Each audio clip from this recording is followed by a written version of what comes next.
नमस्कार दोस्तों, स्वागत है आपका आपके अपने YouTube channel job with PD में। दोस्तों, आज इस क्लास के माध्यम से हमने चैप्टर नंबर 6 की एक्सरसाइज 6.2 का क्वेश्चन नंबर 1 करेंगे। तो क्लास आपके लिए इंपॉर्टेंट रहेगी, तो आप इसे लाइक और शेयर जरूर कर देना। तो क्वेश्चन नंबर 1 हमें इस प्रकार दिया गया है कि आकृति 6.28 में, यह आपकी आकृति 6.28 है, इसमें हमें x और y है, ये x है ये y है, इनके हमें मान निकालने हैं और फिर हमें दर्शाना है कि ए बी समानांतर है सी डी के। ठीक है, ये दो खड़ी रेखाएं होती है, किसका साइन है? ये समानांतर रेखाओं का साइन है। यानी हमें सिद्ध करना है कि ए बी समानांतर है किसके? सी डी के। ये हमें इस क्वेश्चन के अंदर सिद्ध करना है। तो सबसे पहले हमें क्या करना है? एक्स और वाई के मान निकालने हैं। ठीक है, तो एक्स और वाई के तो हम मान निकाल लेंगे, किस प्रकार निकालेंगे वो हम आगे चर्चा करेंगे। फिर हमें क्या सिद्ध क्या करना है कि ए बी समानांतर है सी डी के। तो इसको हम कैसे करेंगे? देखो दोस्तों, अगर दो रेखाएं कोई है, दो रेखाएं हैं और इनको कोई तिर्यक रेखा काटे, ठीक है, इसी प्रकार है ये दो रेखाएं, अगर इनको कोई तिर्यक रेखा काटे, अगर इनके एकांतर कोण बराबर होना, एकांतर कोण यानी ये कोण और इस साइड का ये कोण, ठीक है, अगर ये कोण और इस साइड का ये कोण, अगर ये कोण क्या हो? बराबर हो, एकांतर अंतः कोण क्या हो? बराबर हो, तो दोनों रेखाएं क्या हो जाएगी? समांतर हो जाएगी। यानी कि ये देख लीजिए, आपका x है और y है, तो ये भी क्या बन रहे हैं? आपके एकांतर कोण बन रहे हैं। ठीक है, तो x और y के मान निकालेंगे हम। अगर x और y के दोनों के मान क्या आ जाए? बराबर आ जाए। अगर x और y के मान क्या आ जाए? बराबर आ जाए, तो बराबर आते ही क्या हो जाएगा? ये एकांतर अंतः कोण बन जाएगी। और एकांतर अंतः कोण किस में बराबर होते हैं? समांतर रेखाएं बराबर होते हैं, तो जो कि अपना क्या हो जाएगा? सिद्ध हो जाएगा। ठीक है, तो यानी कि हमें x और y के मान निकालने हैं, और अगर ये बराबर आ गए तो ये दोनों एकांतर अंतः कोण के रूप में बनेंगे।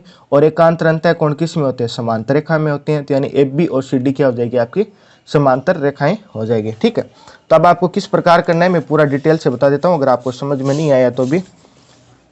तो सबसे पहले हम लिख लेते हैं जो भी हमें दिया गया है, तो हमें क्या करना है? सिद्ध करना है। तो हम सबसे पहले इसको लिख लेते हैं कि सिद्ध करना है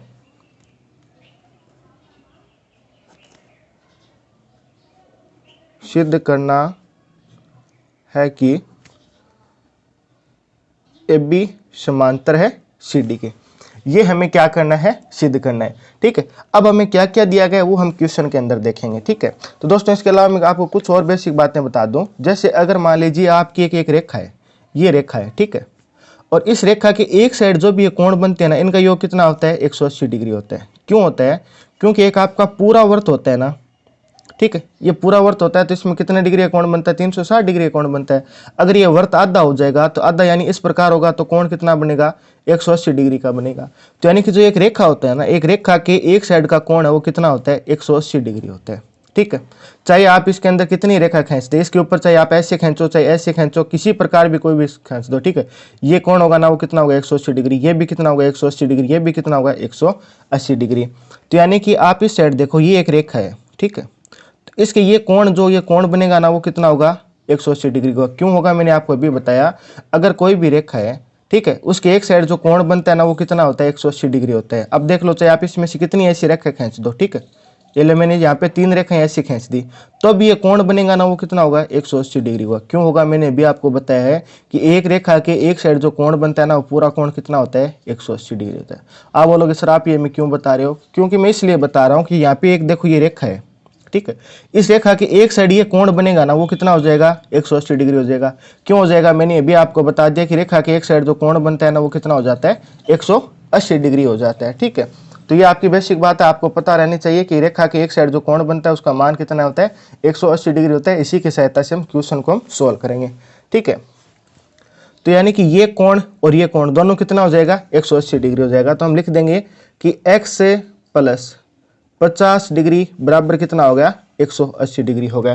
कारण विरक्त दो क्यों हुआ? क्योंकि ये रैखिक युग्म कोण है। ठीक है, रैखिक युग्म से, रैखिक युग्म से, रैखिक युग्म का मतलब क्या होगा कि रेखा के जो एक साइड कोण बन रहे हैं ना इनका योग कितना होता है? 180 डिग्री होता है। तो यही तो हमने लिखा है कि x और 50 है, ये रेखा के एक साइड कोण है और इनका योग कितना हो जाएगा?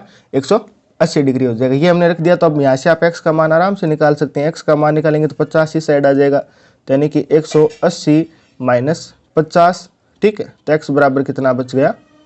130 डिग्री। क्वेश्चन के अंदर हमें x का मान निकालना था, तो x का मान कितना आ गया? 130 डिग्री आ गया। यानी ये कोण है वो कितना आया है? 130 डिग्री आया है।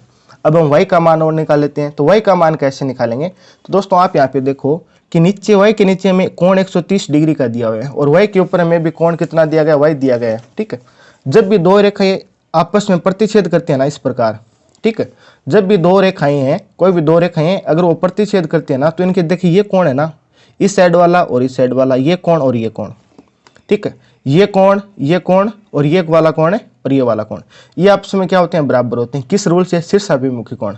ठीक है, यानी इसका ये साइड क्या हो गया, ये सिर हो गया ना, ठीक है, और इसका भी ये क्या हो गया, सिर हो गया।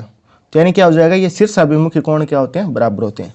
यानी कोई भी दो रेखाएं वो प्रतिच्छेद करे तो इनके ये सिर जो हम पे भी मिल रहे हैं ना, वो कोण क्या हो जाएंगे, बराबर हो जाएंगे। यानी कि इसका सिर कहाँ पे, ये रहा, और इसका भी सिर कहाँ पे, ये रहा। तो यानी ये दोनों कोण शीर्षाभिमुखी कोण क्या हो जाएंगे, दोनों बराबर हो जाएंगे। तो इस क्वेश्चन के अंदर आप देखो, अगर ये रेखा है और ये रेखा, ये दोनों प्रतिच्छेद करी है, तो यानी ये कोण और ये कोण बराबर होगा, और ये वाला कोण क्या होगा, बराबर होगा। क्यों होगा, क्योंकि शीर्षाभिमुखी कोण क्या होते हैं, बराबर होते हैं। तो इसी की सहायता से हम क्या कर लेंगे, हमारा मान आ जाएगा, यानी कि ये कोण और ये कोण बराबर होगा, तो यानी y बराबर कितना आ जाएगा, 130 डिग्री आ जाएगा। क्यों आ जाएगा, अभी मैंने आपको बताया क्या है, ये शीर्षाभिमुखी कोण है, शीर्षाभिमुख कोण हो जाएंगे। ठीक है, शीर्षाभिमुखी कोण हो जाएंगे। तो y बराबर भी अपने पास कितना आ गया, 130 डिग्री आ गया।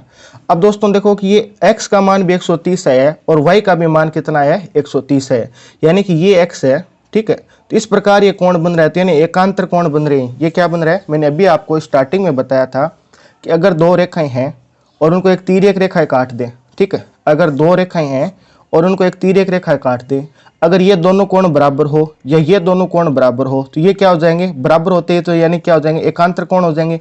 और एकांतर कोण बराबर हो गए तो एकांतर कोण बराबर किस में होते हैं, समांतर रेखा में होते हैं। तो एकांतर कोण किस में बराबर होते हैं, ये एकांतर कोण समांतर रेखाओं में क्या होते हैं, बराबर होते हैं। तो यानी यहाँ पे ये कोण और ये कोण बराबर हो गया, तो यानी एकांतर कोण है, और एकांतर कोण किस में होते हैं, समांतर रेखा में होते हैं। तो यानी ए बी और सी डी आपकी क्या हो जाएगी, समांतर हो जाएगी। यही तो हमें सिद्ध करना था, एक्स और वाई का मान निकालना था। तो एक्स का मान 130 आया, y का मान 130 आया। ठीक है, और हमें सिद्ध क्या करना था कि ए बी समांतर है सी डी के। तो हमने सिद्ध कर दिया कि ए बी समांतर है सी डी के। कैसे हुआ, क्योंकि एकांतर अंतः कोण है, ये x है और y ये क्या है, एकांतर अंतः कोण है, और इन दोनों का मान बराबर आया है। तो ये क्या हो जाएगा आपका, ए बी बराबर और सी डी क्या हो जाएगी, समांतर रेखा हो जाएगी। तो आपको किस प्रकार लिखना है,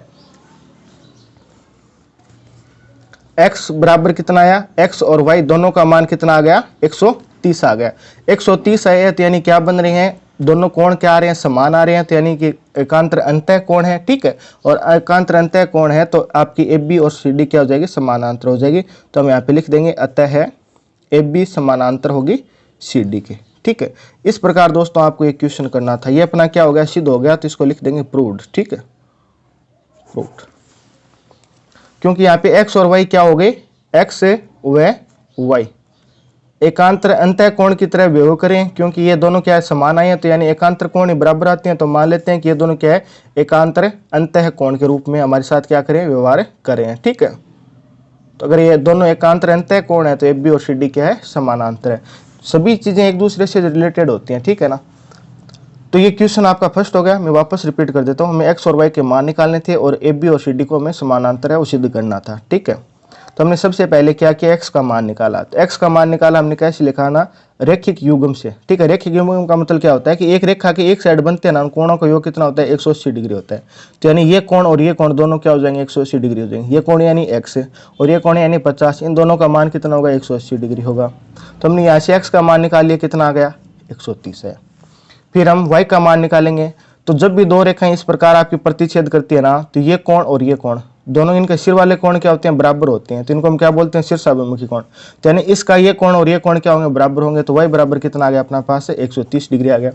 अब x और y दोनों के मान बराबर हैं, मान बराबर है, तो यानी मान कब बराबर होते हैं, अगर ये दोनों एकांतर अंतः कोण होते हैं ना, तब इनके मान बराबर होते हैं। और एकांतर अंतः कोण किस में होते हैं, समांतर रेखा में होते हैं। तो यानी ये दोनों बराबर है, तो ए बी भी और सी डी भी क्या होगी, समानांतर होगी। तो ये हमने क्या कर दिया, सिद्ध कर दिया। ये आपका क्वेश्चन फर्स्ट है, कंप्लीट हो गया।